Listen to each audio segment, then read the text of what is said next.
Mohammed has would have.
Behave yourself. Just as Dilek said last night.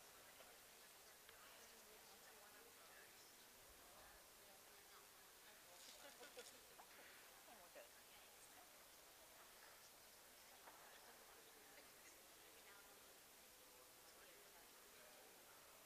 Mohammed?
So the principals will come up. Okay. Yeah.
Can we get more back?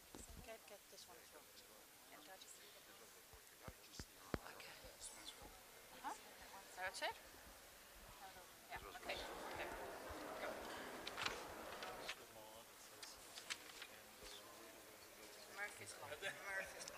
Okay, we're ready to start. Welcome everybody. Thank you for joining us relatively early on I think what's the penultimate day of the conference, I understand. So thank you very much for showing your commitment. I'm glad there's a coffee station outside. Maybe it'll help us all be more energized for this morning's session. Just a reminder that this session is being live streamed on Facebook. I want to forget about that because I think it's not a great realization that you're being watched by others. But welcome to those who are watching online. And we're hoping for as interactive a session as possible this morning, even though we're in a very large room and are set up to be watching a movie. So we hope we can draw you into the conversation, and we're going to enable that throughout the morning. So before we get started, let me introduce to you who we are. My name is Gina Barbieri. I'm the Principal Ombudsman of the Compliance Advisor Ombudsman's Office, in essence part of the private sector arm of the World Bank Group. If I've lost all of you already, please bear with us. I understand this is going to sound very technocratic, and we're going to try and get to the heart of what we do as quickly as possible. We're joined this morning by my colleagues who are also in the independent accountability world. And so I'm going to try and move away from acronyms just to give you a sense of the bank and the mechanism whose mandate it is to hold that bank accountable. So right at the end, we have Sonja Derkum. She's the head of the complaints mechanism for the European Investment Bank. Next to her is Dilek Barlas. She's the executive secretary of the inspection panel. Then we have Barbieri Maketa from the African Development Bank. He's the Communication and Outreach Officer of the BCRM. We then have Victoria Marquez Mees. She's the Director of the MICI, which is the mechanism for the Inter-American Development Bank. And then we have Bill Kennedy. Last but certainly not least, he's probably the most well-known of all of us amongst this community of practitioners, and he's with the Office of Accountability for OPIC, the Overseas Private Investment Corporation. Did I get that all right-ish? Great. So we're going to be talking about the role of international finance in the context of environmental and social justice. And to get it started, I'm going to hand over to Victoria to give you a little bit more understanding of who we are as mechanisms. Thank you, Gina. Hello, it's a pleasure to be here. I had never been to Durban. It's a wonderful city. I'm having a great time. And I've been listening to different conversations through these 2 or 3 days. And most of it was wondering what international finance, what lenders ask from practitioners, and what are the demands any lender would have. So we're part of that demanding world that you might have as experts. I just wanted to have a raise of hands of who knows what a mechanism is. Okay, good. I mean, we're doing a great work, huh? Okay, people have been talking to you. Now, this is the 3rd year we're at III. I can't pronounce it right. I always say III, and that doesn't work too well. But we actually came to be after the Rio Summit almost 25 years ago. The inspection panel was the first institution to come in, and then following all the international financial institutions. To date, we're 18 mechanisms that are joined together in an informal network called the IAM network. And the concept of why we're here is basically because our banks were funding projects through the different regions. I work for the Latin American region, but here we have the representation for all the world. And there were communities feeling really threatened by projects financed by our institutions and feeling harmed by them. And given that we're cooperatives in which member countries put capital to lend for development, we actually had a challenge in not abiding by any of the rules or regulations of any given country. Therefore, because of our immunity, our banks created a series of standards on how to do sustainable development in the projects that are funded by the institutions. But that wasn't enough. We needed to be accountable. And that's when we came up, the mechanisms. This is a word I had never heard before, coming to a mechanism. But we are a mechanism in which what we're trying to do, we're trying to open and be accessible to harmed communities so they can come to the banks, file a complaint, and regarding for us not abiding how the standards, the environmental standards and the social standards we are supposed to be doing our funding through. And we have different methods. You will see, listen to us at different moments. We will talk about different cases. But we want you to keep in mind that we're most of the time at the end of a process in which you have been involved through the project, and communities come when they feel that this is not working as it should. The assessment wasn't correct, risks were not correctly assessed, or they were not correctly implemented by our institutions. So, as Gina said, we want a conversation. This is a panel discussion. There are not going to be almost no PowerPoints. So we need you to be active into this. And we're starting with a movie, just to put a frame on who we are. And if I can get anyone to be kind enough to be getting the movie, Mohammed, thank you. In the 1990s, following calls for greater transparency and accountability in development projects, international financial institutions, or IFIs, began establishing independent accountability mechanisms to provide recourse for people who believe they have been or could be harmed by IFI-supported projects. In giving local communities a greater voice, these mechanisms, known as IAMs, reflect the principle of citizen-driven accountability and represent an innovation in global governance. Today, a large number of multilateral and bilateral financial institutions have mechanisms, and the network of IAMs is growing. While IAMs differ in size, scope and structure, they share a common goal: to strengthen development outcomes by providing local communities an impartial, independent and transparent channel to address social and environmental concerns. IAMs deliver on this goal through different services, among them dispute resolution related to project issues and investigations of an IFI's compliance with its environmental and social policies. IAMs accept complaints in different languages and work with communities to understand their concerns. Over time, IAMs have addressed a range of issues, including inadequate compensation for forced resettlement, destruction of culturally significant landscapes, insufficient engagement with local communities, environmental degradation, threats to community health and safety, and labour issues.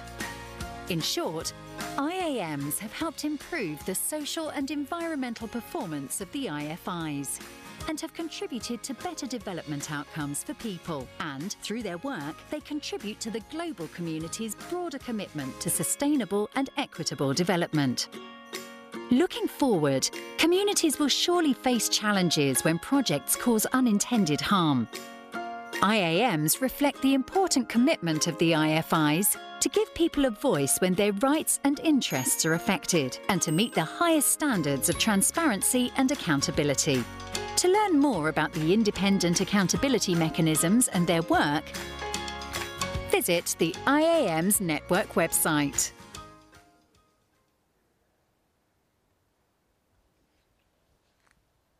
Great.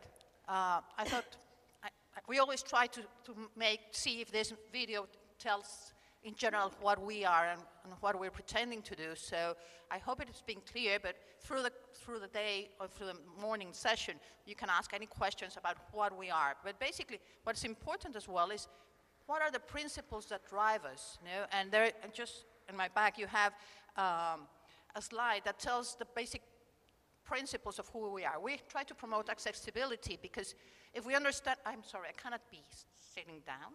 They will kill me. But I have to stand up, otherwise it becomes, I have to be roving around.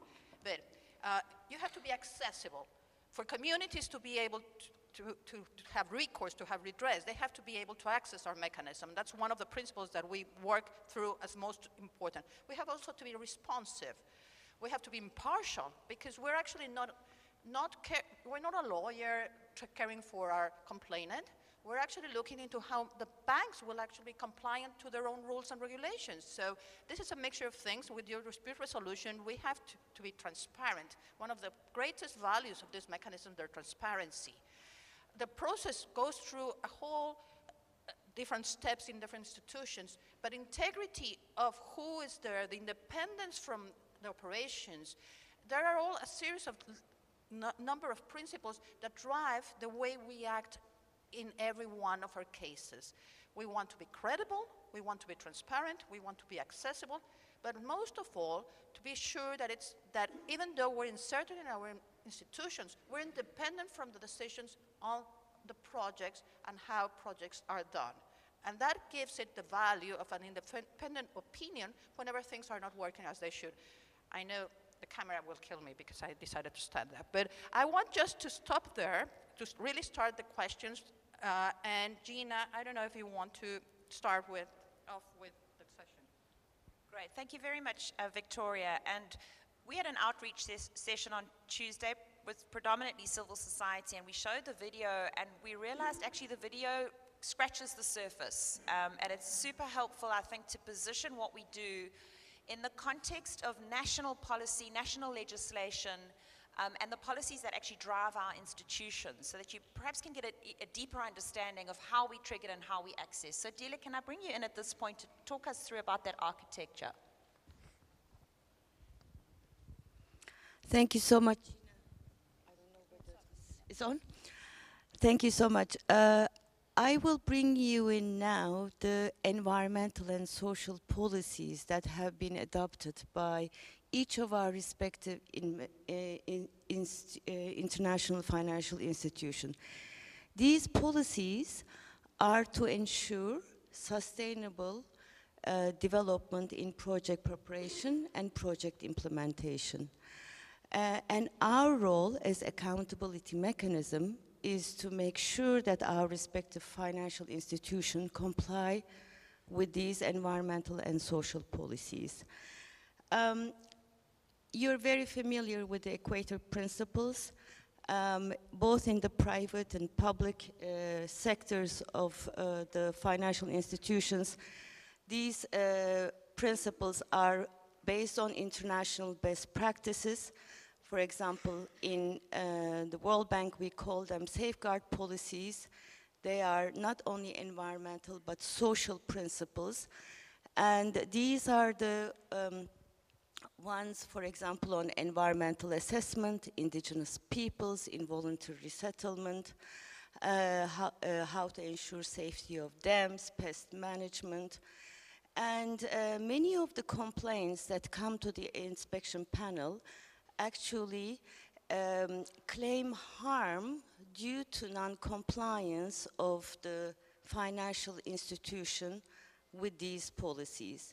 And our role as an accountability mechanism is to assess whether our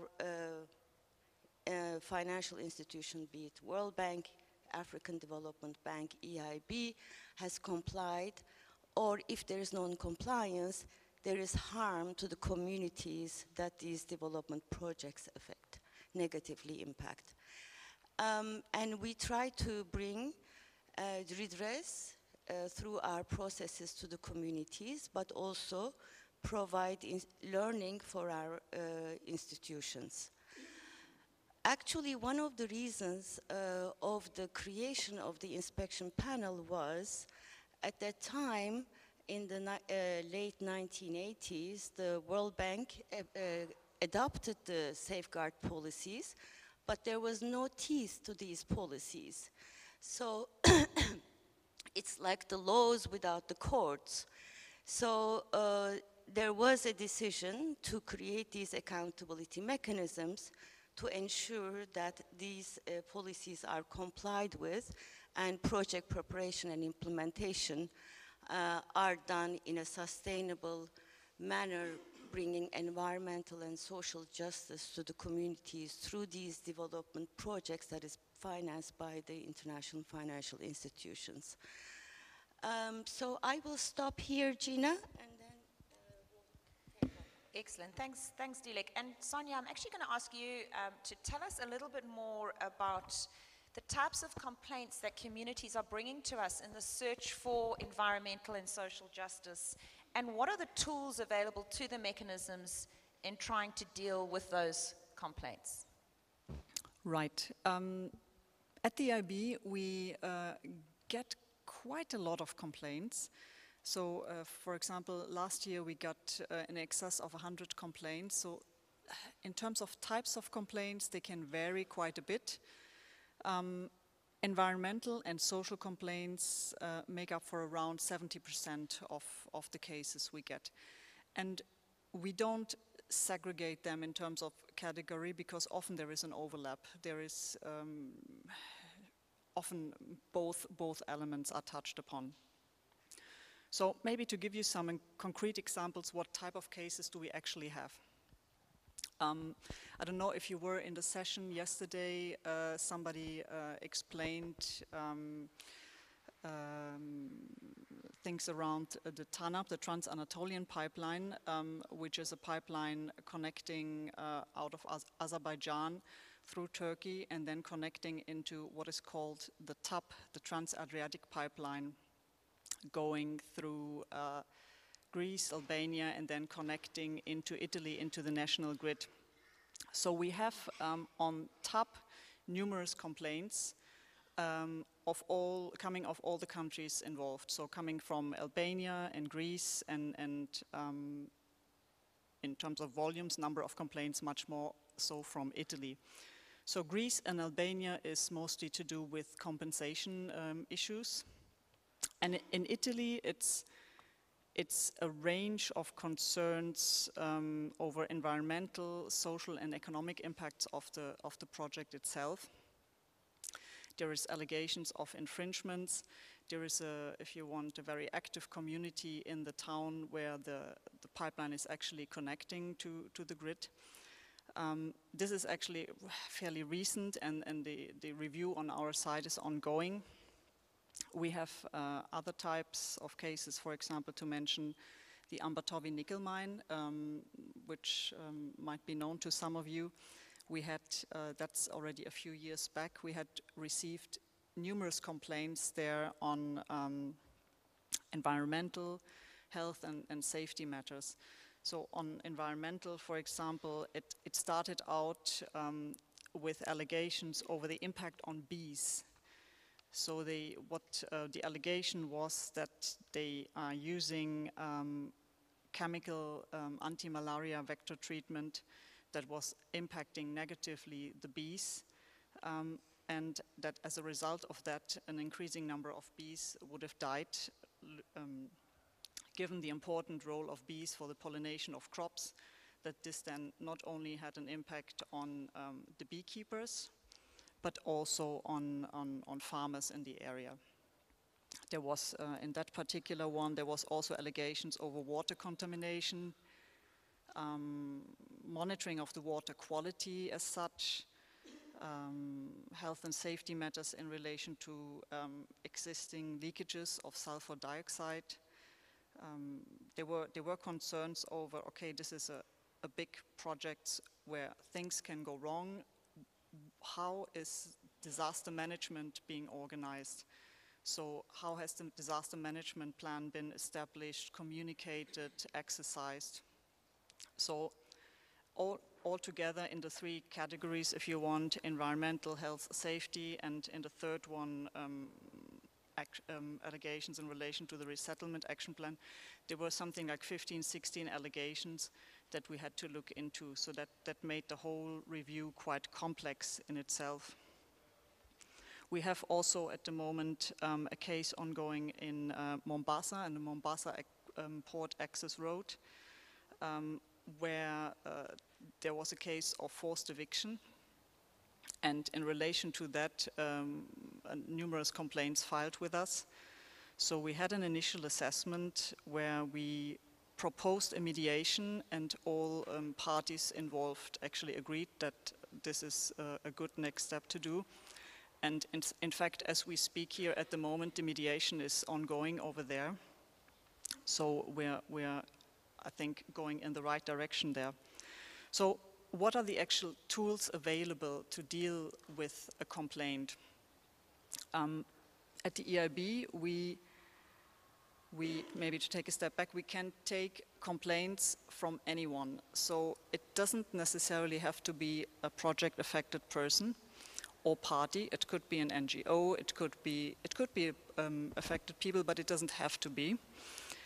So when we get the case, we would look at, okay, is it admissible? So it means the bank has to have something to do with the project. So either we are financing it already or we are reviewing to finance it, but if we have nothing to do with the project, we cannot look at a particular complaint. So then when it's admissible, we would look at, in an initial assessment stage, like, what are the details of the allegations? How does this actually relate to the bank? What would have been the bank's obligations in relation to dealing with this project? And then we can kind of pave the way for the next step that could either be a mediation approach or a formal investigation whereby we look at how compliant was the bank with its own standards. Then when we conclude actually on, okay, have we been complying and abiding by our own rules or not, there is this concept of maladministration. So have we as a bank been abiding by our own rules? If not, that is then considered to be maladministration. And if we find that, then we would issue recommendations to the bank's management. And then at a later stage, we would return to follow up on how these recommendations have actually been implemented. Excellent. Thank you very much, Sonja. I think from watching the video and hearing this initial conversation, I'd like to pull out three common aspects of the mechanisms. We're all different. We're all, we all have different timelines and so on. But I think what's most important for the conversation that we now want to have with yourselves is at our very core, the following three attributes. We are citizen-driven. So all of us are triggered by communities wanting to do something about the environmental and social impacts that are being experienced. We all have a set of tools to deal with those complaints. Some of us do both dispute resolution or mediation or problem solving. Those are all terms that are used to reflect a process of collaborative engagement. Or we do compliance, or we do both. So we have similar tools in our baskets, and we're all looking at environmental and social issues. Some mechanisms do a more, they're able to look at other issues like fraud and corruption and so on, but we all look at environmental and social issues. And so what we would like to do is perhaps push pause on the conversation for now, because we all know that at a policy level, this all sounds really quite nice and tidy. It all sounds empowering. It all sounds maybe simple for those of us who have been in this area for a while. But it's really when it comes to implementation that we know the challenges arise. And so we're going to share some case examples with you and so on. But before we do that, let me see if there are any questions around this framework, the architecture, the terms that we've used. So we'll take 3 or 4 questions and build those into the conversation moving forward. I believe there are moving mics, roaming mics. Is my assumption a good one or a flawed one? Okay, there you go. Thank you. So just indicate by hand and we'll get you a mic and you can maybe perhaps introduce yourself and then give us your question. Right, thank you so much. I believe I can be heard. My name is Tim Hart. I work in the extractive industries sector and have a particular interest in accountability. But my interest is, I guess, in securing developmental outcomes, securing positive outcomes, rather than following up on something which is, basically negative. And just 3 observations, and then I wanted to see how you would respond to that. Firstly, in order to secure positive outcomes and developmental outcomes, in my experience, you need to do 3 things. The first one is get involved as early as possible in the project cycle, and I think a lot of your work would be towards the end of the project cycle, as I understand it. The second one would be appropriately institutionalizing your response mechanism. So yes, it has to be accessible, but sometimes accessibility means different things in different places. So in a particular community, for example, how would women access your mechanism? And maybe one needs to look at the way that the community itself is organized and set up your response mechanism in that context. And then thirdly, an observation would be maybe not only grievances, maybe also a way for people to get involved in a development conversation, which could be positive. So, it's not, the project is not complying, but maybe an input could be the project is really doing well because we think that it's going to have a beneficial impact in our area, and we would suggest the following changes to the project or the following improvements. So I'd just like to know whether any of that resonates with yourselves and how it does so. Thank you. Other questions to follow? Yes, please. We'll take 1, 2, and going, gone. Right, so we've got 2 more questions and then we'll get some. Thank you.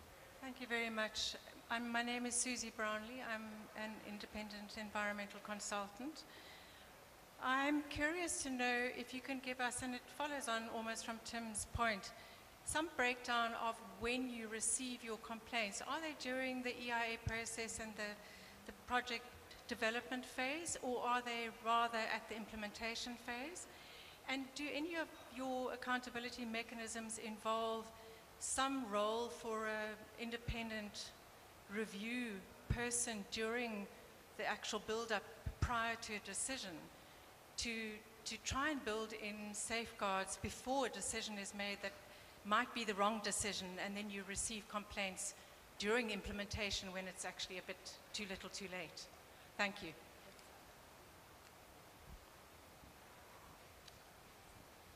Good morning. Peter Moore from EBRD. We have a PCM process in IAM, and as perverse as it might sound, I'm a strong supporter of this process because it's often my projects which someone will raise a complaint on, and it's a lot of time and resources for us to demonstrate whether we're in compliance or not. But I think it provides a lot of value for our institutions. I want to challenge the comment, however, that these IAMs are citizen-driven. I think at one time they were, and I think somewhere along the way we're beginning to lose our way. Over the past several years, we've seen much greater uptake, at least at EBRD, of these IAMs or our PCM process by large, say, institutional NGOs who might be trying to drive an agenda, which unfortunately at times can cloud some really challenging and serious issues on the ground. So my question for the panel, and perhaps we can discuss it today, is how do we do a better job of making our mechanisms more accessible to those who are directly affected? How do we promote it, during our due diligence process? Because at times it seems the PCM or the IAM guys come in kind of at the end. How do we promote it better up front as our institutions are getting involved with the projects? Thank you. Okay, thank you very much. Victoria, do you want to get us started? Thank you. I'm going to try to, from the perspective of my role in the IDB group and for Latin America, and first responding to Susie, when do we receive complaints most of the time? I think the triggering point tends to be when the bank approves the lending, because by that time, suddenly people, communities feel that everything has been done and said. Most of the complaints come regarding proper consultation, adequate consultation processes. They have been informed, they have maybe not, or they have just been told about the benefits, just as Tom says, but they don't really know what the impacts are, or they have not been able to participate effectively. And when they see the institution approving a lending, which is sort of the milestone that is publicly known, this makes them very nervous because it seems everything's set in stone. So for us, about 70% of our complaints come at the moment of approval.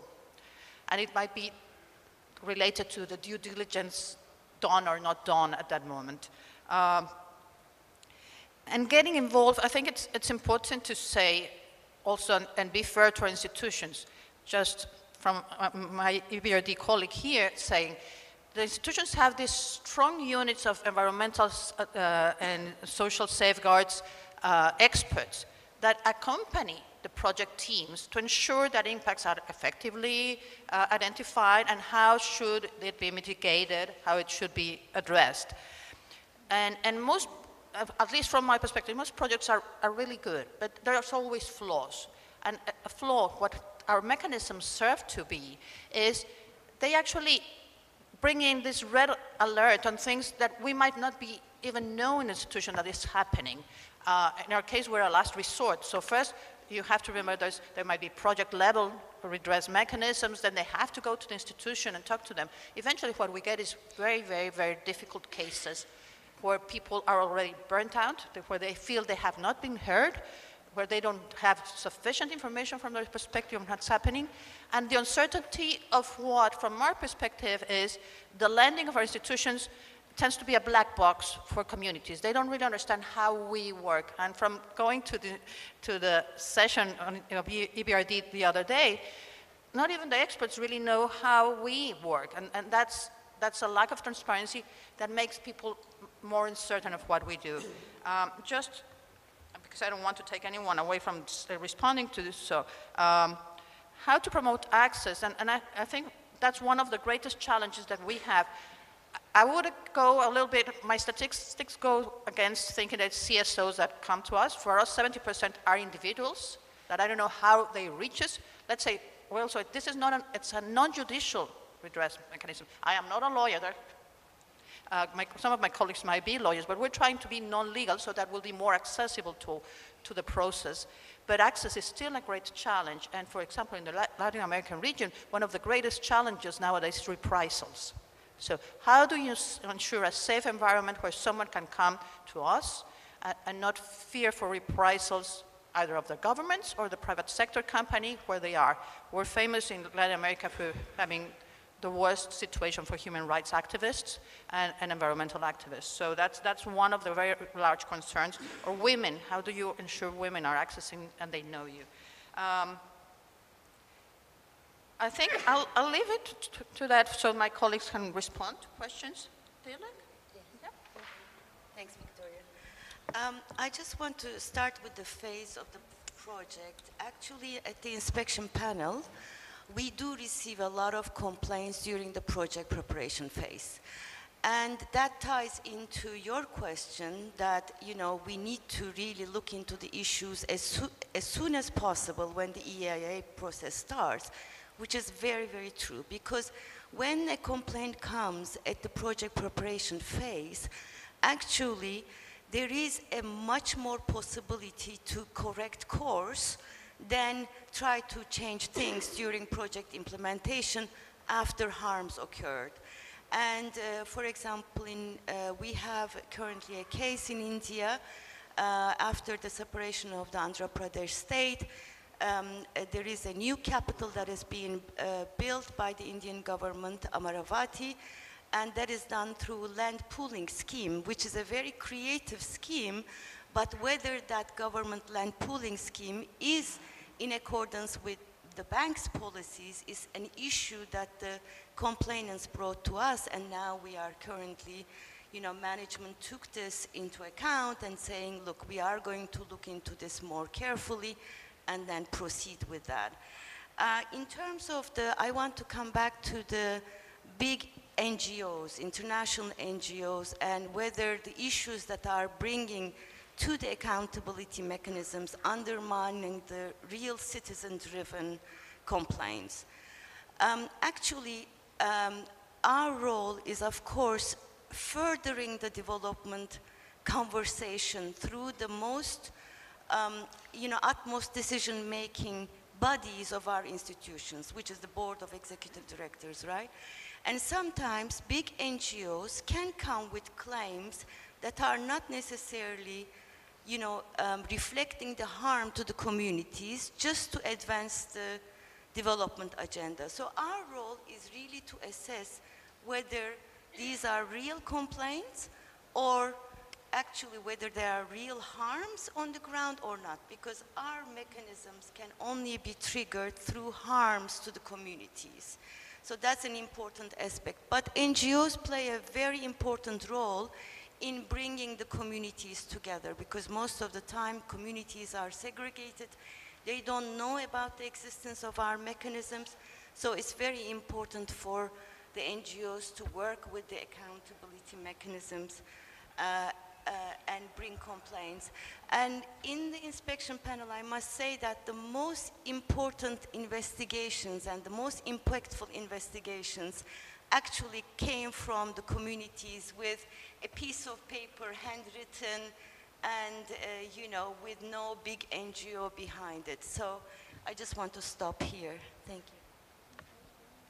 Yeah, maybe one point I want to make.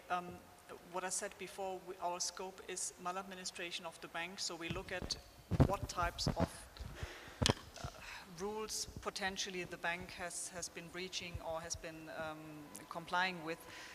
We don't expect any complainant to be able to point out to the rules that the bank should stick to. So sometimes we get, as was just mentioned, very simple statement of this project causes damage in this or that way, or very just one or two sentences, and then we would go and see, okay, what is this actually about?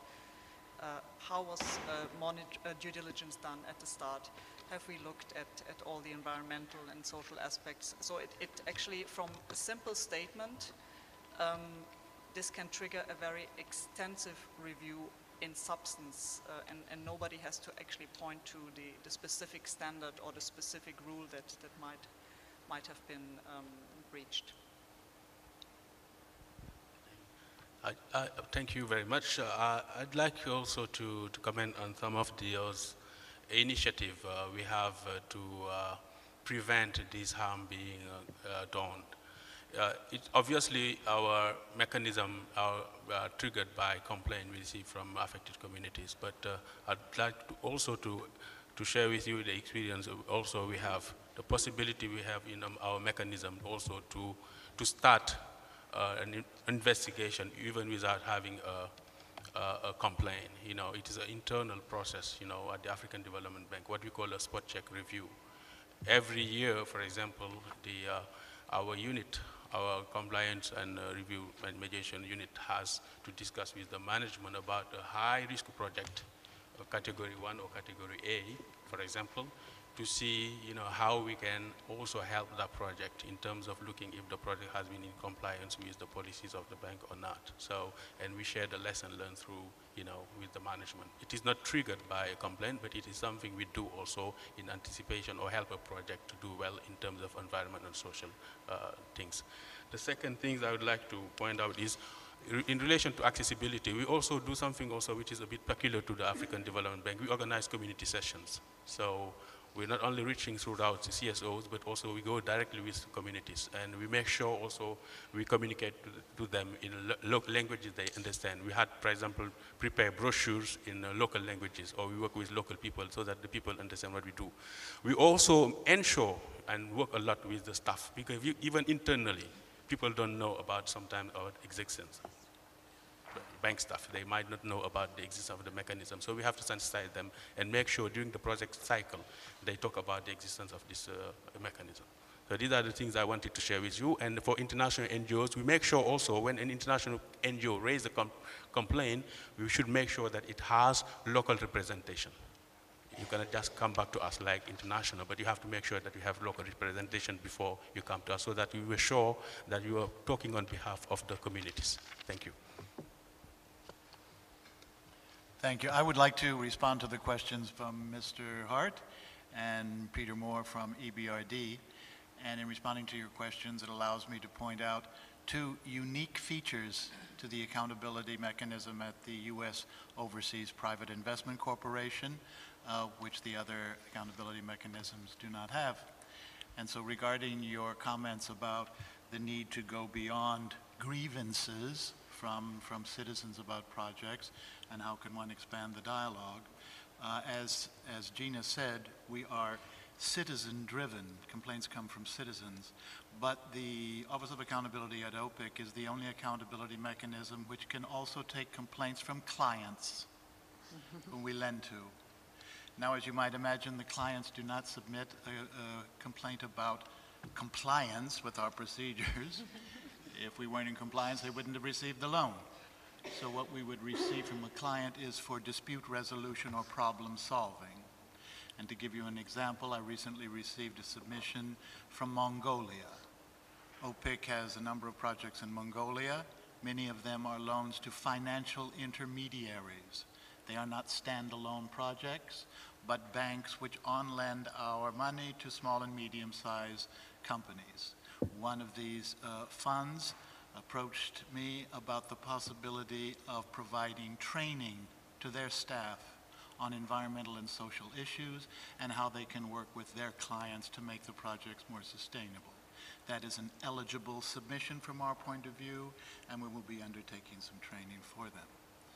Turning to Peter's question about how we can be more accessible to those directly affected, here again, OPIC has something that is unique among the accountability mechanisms and is fairly new. Several years ago, when I first joined OPIC, we made a change to our procedures, which state that when OPIC approves, when our board approves an A-level project, so a large project with significant environmental impacts, immediately following board approval, OPIC informs the client that we have an accountability mechanism and says to the client, you have 30 days to tell your workers and the local communities that we exist. How you do this is up to you. You can put a notice on the village bulletin board. You can make an announcement in the radio station. But within 30 days, you must tell us how you have informed the communities. If we don't hear from you in 30 days, Bill Kennedy will come to the project and do it himself. When this first went through, I thought I would be doing a lot of traveling. We've done it for 15 projects, and there's not yet been a case when I've had to go do this. So the clients comply and inform local communities, so they know very early on that we exist and they can apply. Excellent, thank you very much. Great questions, and I think you're helping us get into the next part of what we would like to share with you, and that's more around the challenges in accessing us. And before I then ask Sonja to give us some more examples of those challenges, I just want to touch on a couple of aspects around the notion of placing communities, impacted communities, host communities at the center of the development agenda, and I think it touches on a number of issues. When we talk about accessibility and the role of civil society, I guess one could argue that members of those civil society organizations are citizens. I think we all are. I think the important part of that process is how do we find a role for civil society to play when we are engaging directly with affected communities. And we've got a number of case examples at the CSO that without civil society participation, we wouldn't have been able to achieve the outcomes we did in the dispute resolution process. So I think rather than suggesting there's no role for civil society, it's about looking at ways in which civil society have helped, can help, and in fact do help in addressing issues raised by communities. And then secondly, just to say that, you know, we're here talking about accountability. We're here at a conference at the IAIA Impact Assessment Conference. And I've heard a lot of people questioning why we don't have more civil society in the room. Where are all the affected community members about which we are talking? So I think that that's another challenge for us, is when we, you know, to move away from the paternalistic approach and actually hear those voices in the conversation rather than us as the experts talking about it. So when we look at that and we look at the implementation of our mandate, accessibility has already come up as a challenge.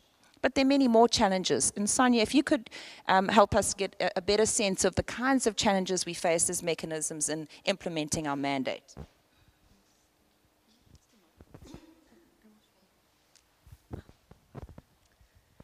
Yes, sure. There's a number of challenges, surely, that we face. One has to do with we need to manage expectations, like what can we deliver and what is out of our scope. So oftentimes we're approached maybe with the expectation that we can stop a project, or that we can either stop an ongoing project or stop it from happening when it hasn't yet started. That's not our remit. We cannot stop a project or make it not happen. So in terms of time as well, for example, when we are receiving a complaint and it's oftentimes requires a very detailed and very technical analysis, we don't have all these, if you want, technical experts in all disciplines in the team, so that would mean we need to get consultants. That takes time. Complainants oftentimes, I mean, when they come to us, they have maybe already addressed their issue in a number of other instances, maybe at the project grievance level. They're very frustrated already when they come to us, so they want a response immediately. We cannot give a response immediately. We need to make sure that we have a substantiated and detailed review done, and this takes time. So this is also part of managing the expectations and explaining, yes, we hear you, we get involved with you, we analyze your concern, but this takes time. We also, in the EIB, and surely my colleagues here can also comment on that, we have seen pretty much an increase of cases over the last years, which doesn't really help to kind of deal with these cases any quicker. Maybe another particular challenge is also the protection of complainants. So if the complainant so wishes, we ensure confidentiality. But sometimes, depending on the type of concern that is flagged, confidentiality is difficult to keep when somebody, for example, comes with a compensation issue, and we need, sorry, and we need to get involved. It's very difficult to go to the project promoter with a very hypothetical discussion over compensation if it is actually a very concrete case. So there is limitations to how confidentiality can be handled as well. Don't know, is there maybe more comments? Yeah, I'd like also to comment on the challenges when we do either compliance or problem solving. I think one of the difficulties in doing any of these implementing any of these functions is when a project doesn't have a social license. I mean, it's a project that is not accepted by the communities, by the people. That really makes life difficult. We have cases where in West Africa, in a country, coal power project where the community said they don't want the power plant to be there. So despite seizing the mechanism, so we have undertaken compliance over there, but still you can see the resistance in terms of, even though they have come to us, they're still resistant, to, this project. So that makes a bit difficult our task sometimes. The other challenge also we have is the way they look at us, because we are own mechanism, even though we are independent from management, sometimes the perception that some of the communities may have of us is that we're still the bank. So it's important that we make them clear to them that we are independent from those who do operation. I think it's important. That's why educating them about the process is important. We don't also sometimes have the leverage when it comes to, for example, after conducting a compliance review and after agreeing on an action plan. Usually, these are things that people cannot predict. You have new budget for implementing, an action plan, for example, which has not been planned.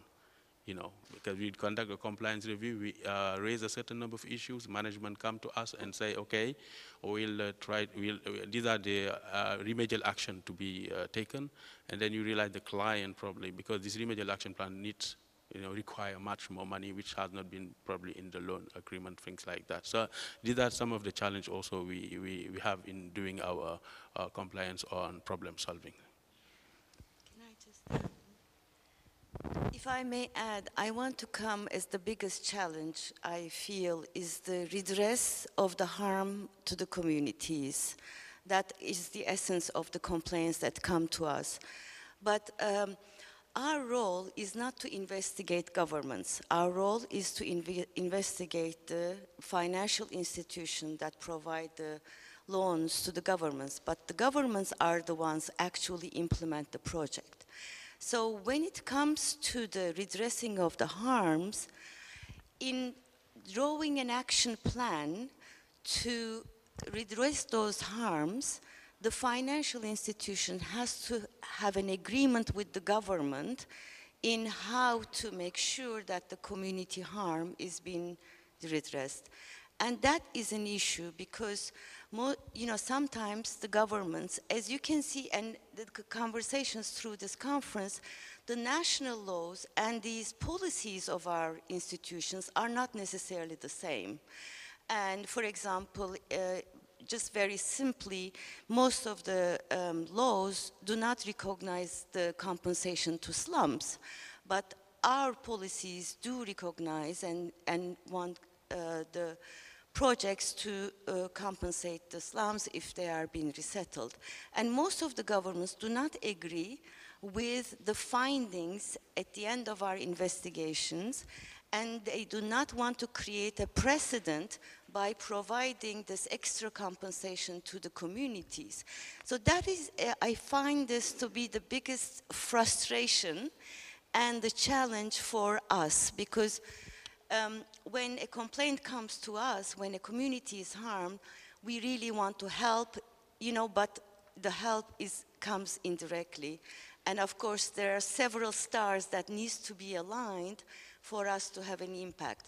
Our impact on the institution is great because I think through the learning and through the findings of the accountability mechanisms, these investigations really create a learning for the institutions and ensure that other projects do not repeat those issues that come, but in terms of redressing the harm, we have an issue. And also, just to follow up on Sonja's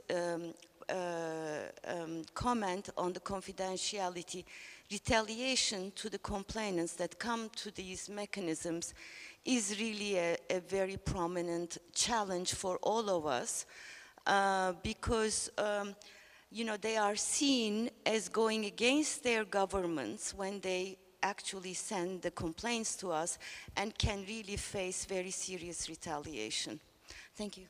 Great, thanks, Dilek. And don't give away the mic, because I'm going to ask you to take us into the space of, with those challenges in mind, what are some of the outcomes that we've seen from our work? And if you wouldn't mind just taking us through a case on the compliance side, and then Victoria, don't rest too easy, because I'm going to come to you and ask you to talk about the dispute resolution side. Thanks, Gina. I want to talk about a recent investigation that we have finalized in Uganda. It's a road project, 66 kilometers of upgrading and rehabilitation of a road between Kamwenge and Fort Portal. So the communities along the road send a complaint to us, claiming very serious harms on gender-based violence, teenage pregnancies, women being sexually abused, lots of issues on resettlement, design of the road, and very serious harms. So when we look at the investigation, we found out that most of these harms that the community is claiming is actually true, and resulting from these important impacts not being taken into account in the project preparation and implementation. So this issue of the gender-based violence really became a big eye-opener also for the institution, and the World Bank accepted the issues that are faced in the project, and had a very active and productive response to the panel's investigation. And the President, Kim himself, decided to form a gender-based violence task force to come out with actions, how the World Bank can actually look into the risks of gender-based violence in the projects that the bank is financing, and what are the actions that can be taken into account to minimize those impacts. And so now this is an important issue for the World Bank in the projects. Also, we found that the main cause of this gender-based violence is the labor influx, and the social risk that is being brought together with the labor influx, and the lack of mitigation measures when this influx comes into communities that are poor, vulnerable, and how to ensure that these risks are mitigated. So I'll stop here, Gina. Thank you, Gina. Yeah, apart from compliance review, we also have these dispute resolution processes in which we participate as the mechanism, as a facilitator, as a mediator, helping to set the conditions so that either the private sector or the public sector can sit with the complainants and the lenders, our banks, and voluntarily try to find and address the concerns of a complaint. And this is sort of, it's relevant when you go and see, for example, a project in Peru that involves the 1,000 communities of the Amazon area, of the Peruvian Amazon area. And you see that a government that's trying to do land titling, which is a relevant project that is funded by the bank, and you find that communities are against it because there's no understanding of how that is being done, but at the same time, the government themselves or even the bank have never talked to the communities. So what we brought into these processes was we sat them at the table. They met for the first time. And for the first time, they started discussing things that none of them had ever thought they could be discussing. It's a Peruvian government talking to its people, but they hadn't even actually ever met, either because the resources weren't there for them to be visiting the Amazon communities, or because they fear each other, or because they simply do not think that that's necessary. And what this reached, for example, we reached an agreement because the project couldn't go on because the communities were not accepting it, even though they really needed a titling. And we reached an agreement on how the project would be implemented and how would the communities be participating actively in having their land measure, and I'm sorry because my English in this is terrible, but how to identify what was the size of the community, how would the process go in the law-abiding process they needed, but the inclusion of them in this way allowed the project to go on. And then when we got back to the government, they were amazed on how easy it was to be able to discuss things amicably. But if a third party hadn't come in as independent, as being watchful that a respectful, safe space, a level playing field was established, one of the challenges was, for example, language. You don't use a PowerPoint. Most of our complainants were illiterate. And so that set up the tone on how they would continue doing their process. At the same time, having an agreement is not sufficient, and we're monitoring it. So that gives more confidence that things won't become unstable at any given moment, and gives the certainty of a project to go ahead. I'll leave it at that. But thank you. I think we're still very much in the reactive space of what do we do when we get a complaint. And there's a whole piece around lessons learned, around the advisory work of some of the mechanisms in the hopes that the institutions change behavior. Before we move on to that, I'm mindful of time. We've got 20 minutes left together. So let me bring you in and we'll take questions. And if we still have time, we can get the panel members to comment on the lessons learned. Maybe it comes up in the questions. So let's start off with 4 questions, and then we'll get some responses and see where we go. So there's a hand. I'm sorry, it's terrible pointing. Victor, I know you at the back. We'll bring you in then. Catherine. Sorry, yeah, Dilek, nice to bring you in there. Great, I knew almost everybody's name. Sorry, but yours. Off you go. Hugo Rainey, Wildlife Conservation Society. So you've been talking about being slightly more active, less reactive, perhaps being strategic. So in my talk later at 4:30 in this very cold room, I will be talking about this, but how can the development banks get more involved in perhaps strategic environmental assessment, also including obviously community concerns and ecosystem services, so that you are being more active and looking ahead into potential problems further down the line, because it's an obvious opportunity. Excellent. Victor? Sorry, I think it was Victor right at the back.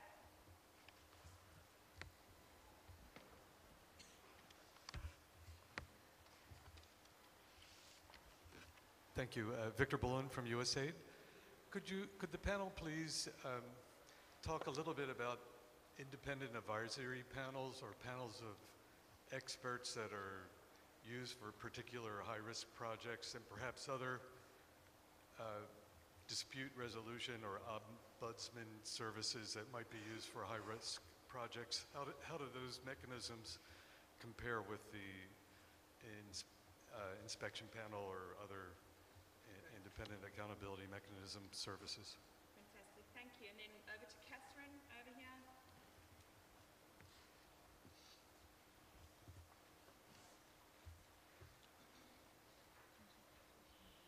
Hi, Catherine Gotto-Walton from Synergy Global Consulting.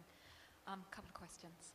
The first one is, are you concerned that the independent dispute mechanisms distract from getting the grievance mechanisms within projects working properly to ensure that it doesn't even escalate to a complaint to one of your panel?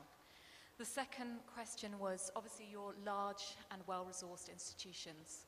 How do the smaller IFIs deal with this, and how do they kind of resource this when it is much more limited, the scale of resources they have to manage and respond to complaints? Great, thank you. Tulika.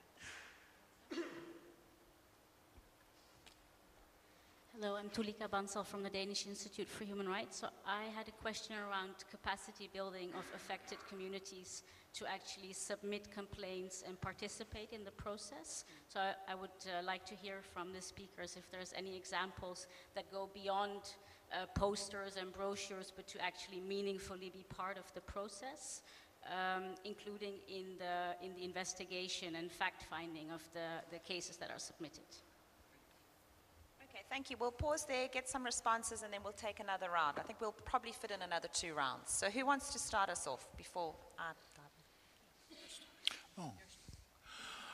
well, perhaps I could address to some extent the question about the financial intermediaries or smaller banks. Indeed, as I mentioned before, the submission that our office received from the bank in Mongolia. I think this is a very important question, a very big issue, because it's my understanding that at all the IFIs, definitely at U.S. Overseas Private Investment Corporation, the trend is to move more and more away from standalone projects. So the traditional big investments in infrastructure, mining, these kinds of things, and to do more financing of financial intermediaries. At the moment at OPIC, this represents almost 50% of the portfolio. So the reasoning here is particularly if a goal of the bank is to promote environmentally sustainable in small and medium-sized enterprises, this must be done through financial intermediaries and not the bank itself. The question then becomes, how does the smaller bank deal with these issues? And all the institutions, in OPIC, for example, we have adopted IFC performance standards. So we apply those and require the FI to establish their own environmental procedures, management procedures. Many times, however, they do not have the capacity to implement these. And in terms of the accountability mechanisms, I think we receive very few complaints from financial intermediaries. And why is that? It's because in most cases, the local bank does not publicize the fact that behind them is a larger international financial institution providing them with capital. So if a community group or others are concerned, have a complaint about that small bank, if that bank has its own grievance mechanism, they can go there, but they would not necessarily know that behind it is a financial institution. For example, OPIC several years ago made a $250 million loan to Standard Bank here in South Africa. I don't think anyone in Durban knows that OPIC has financed Standard Bank, and as far as I understand, they're doing a very good job in complying with. I'm not looking, but so I think this for all of us, how to get the message out to financial intermediaries and work with them is a challenge.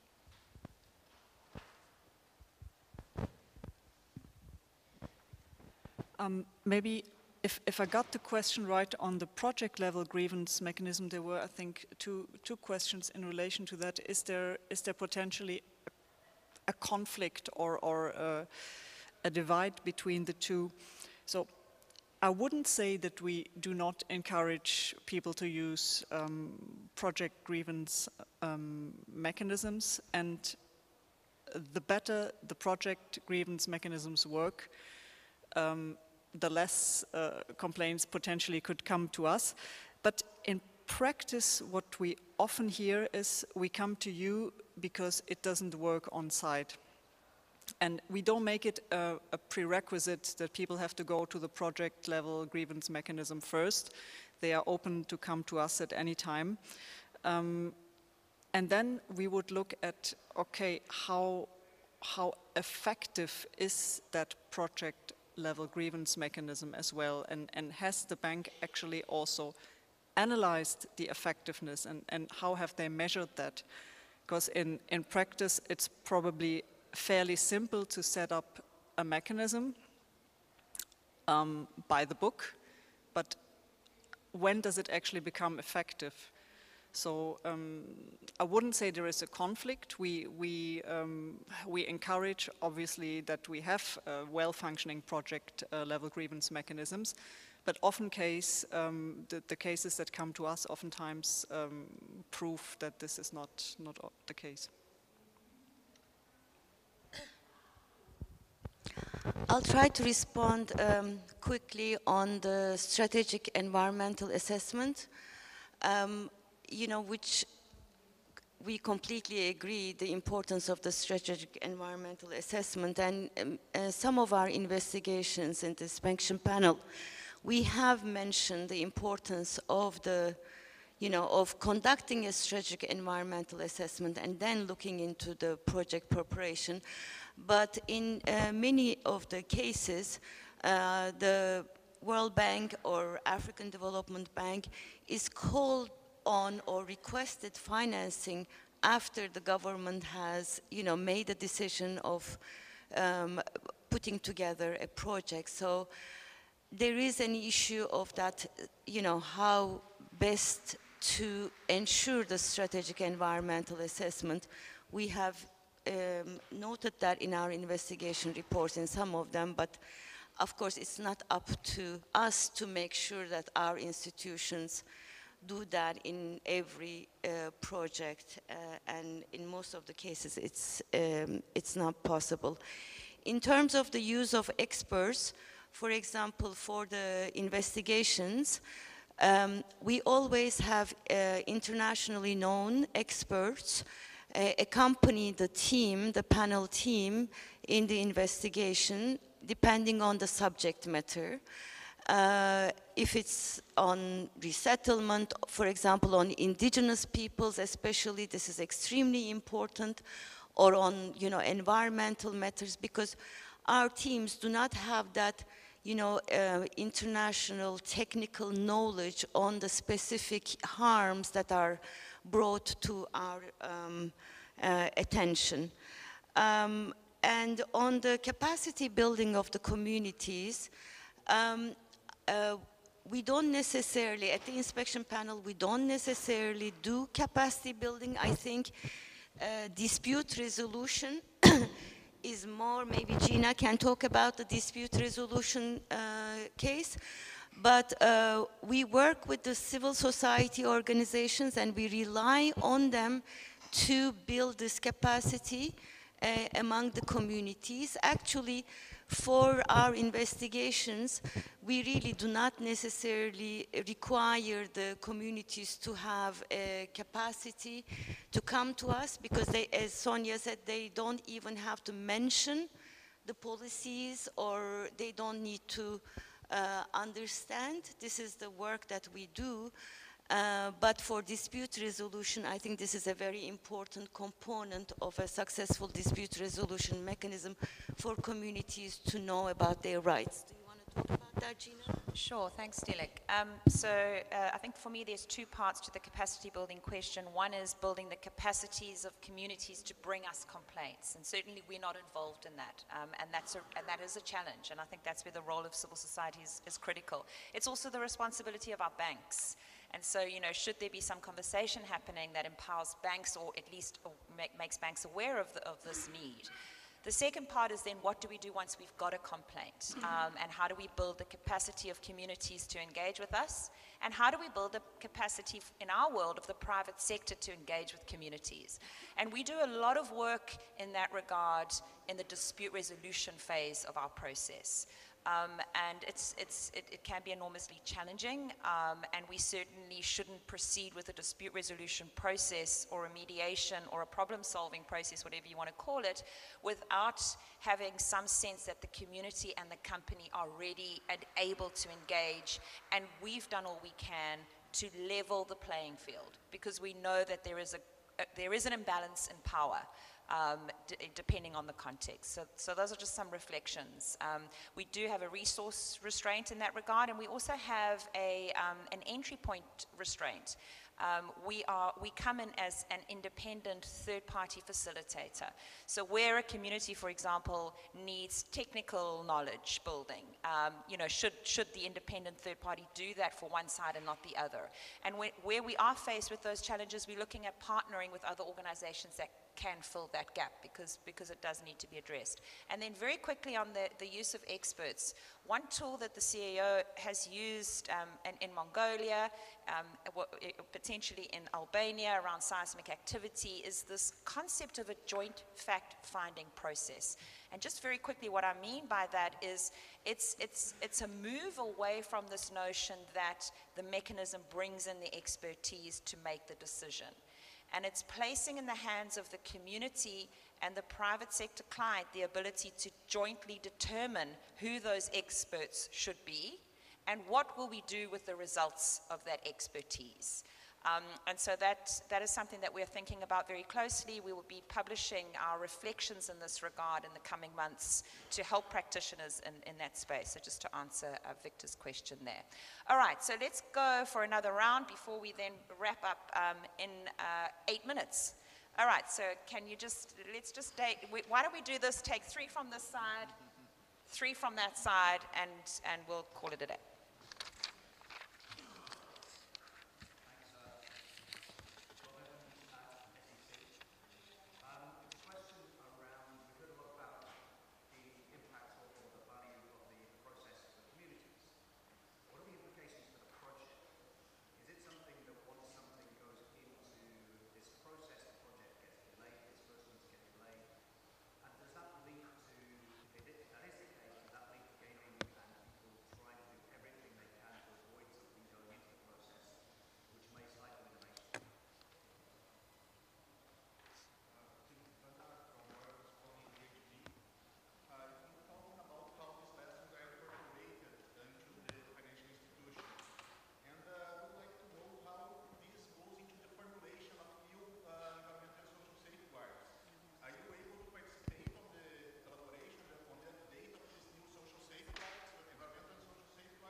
Independent role, you do not participate.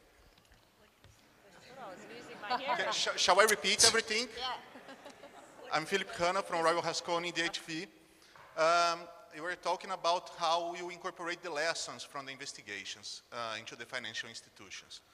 Thus, I wonder how if you participate on the teams of updating the environmental and social safeguards, or due to your independent characteristics, you do not participate on that? Yeah. Thank you. I thought my hearing was going, so I'm glad to know that I'm okay on that regard. All right, we have one more question. We were going to take 3 from this side. It's kind of, actually no, sorry, your hand was up in the previous round. Forgive me. I'm gonna, yeah, and then we'll go across to the other side. Hi, Twyla Holland from Fauna and Flora International.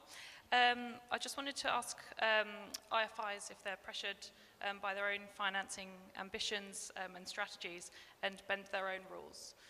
So when there are derogations on the principles or requirements of the IFIs, what happens when those aren't upheld and from the start of the project the banks are aware of these already? Okay, what is the question? Why don't you just pass the mic, we'll bring you in and then I'll go across. I'm worried you're going to throw something at me. I didn't understand the question. Run over to the other side. Gina, did you get the question? I didn't get the question. I'm just curious if you have dealt with this process in a situation where I heard you talk about the difficulties of working with government sometimes. And have you applied this process in this context where there's judicial review as well, and how does your process fit in with that? Okay, excellent. Are we keeping track? Can we go for 3 more? All right, can we get the mic across? We've got some hands in the front here first, and then we'll go toward the back. Hi, Kendall Salcido from Nomogea. Several of you spoke about reprisals, and I know this is a growing issue for financial institutions. And there's a large extent to which the risk to human rights defenders can be foreseen. And I wondered if you guys, as sort of the respondents to these crises, feel that your institutions are assessing the right criteria and risks up front in projects, or if there's something they could do differently up front to prevent the complaints and the problems that you guys then have to address.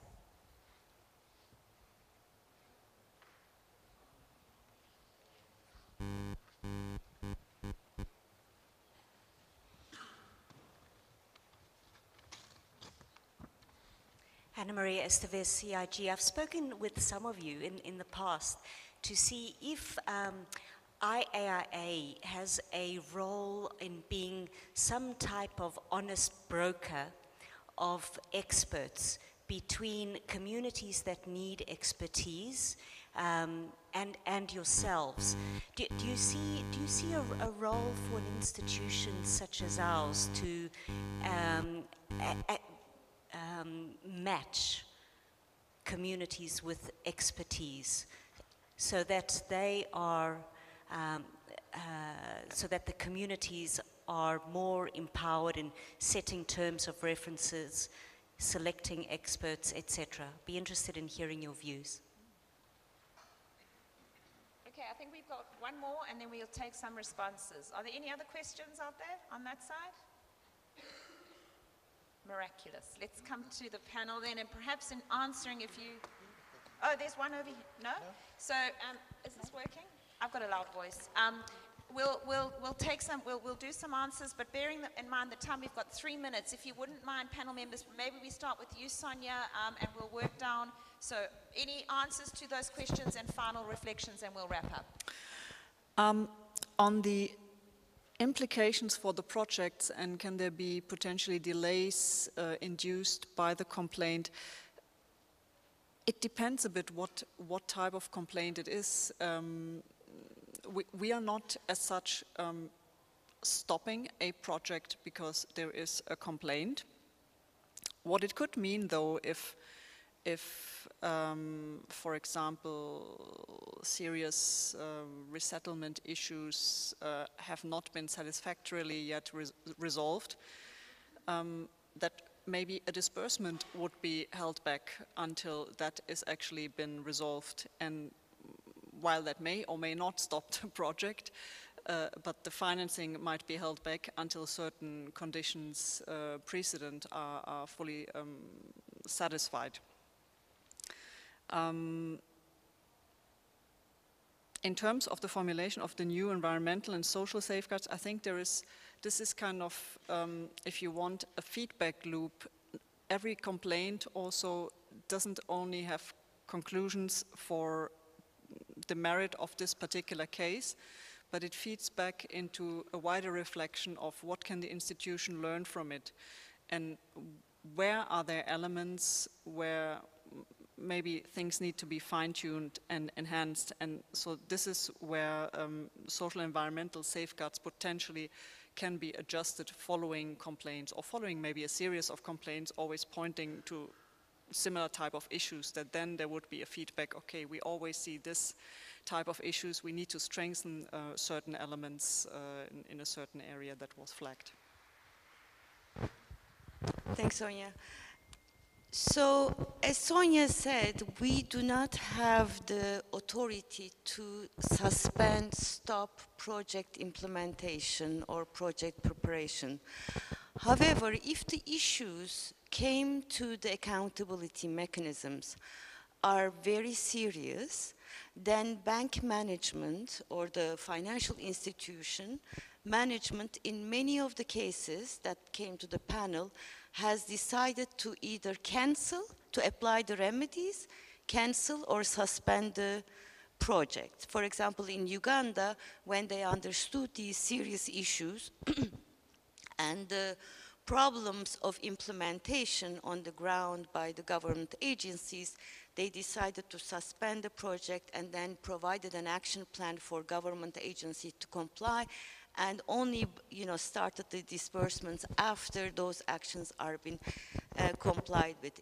For example, in one of the investigations in Cambodia, which is related to forced evictions, the government did not want to work on the action plan that the bank was proposing, and the whole portfolio for Cambodia has been stopped by the World Bank for 5 years. So you know, in many of the cases, our processes do not have an impact on the project, but if the issues are serious and the issues are important, then the bank management might take into account applying of the remedies during the process.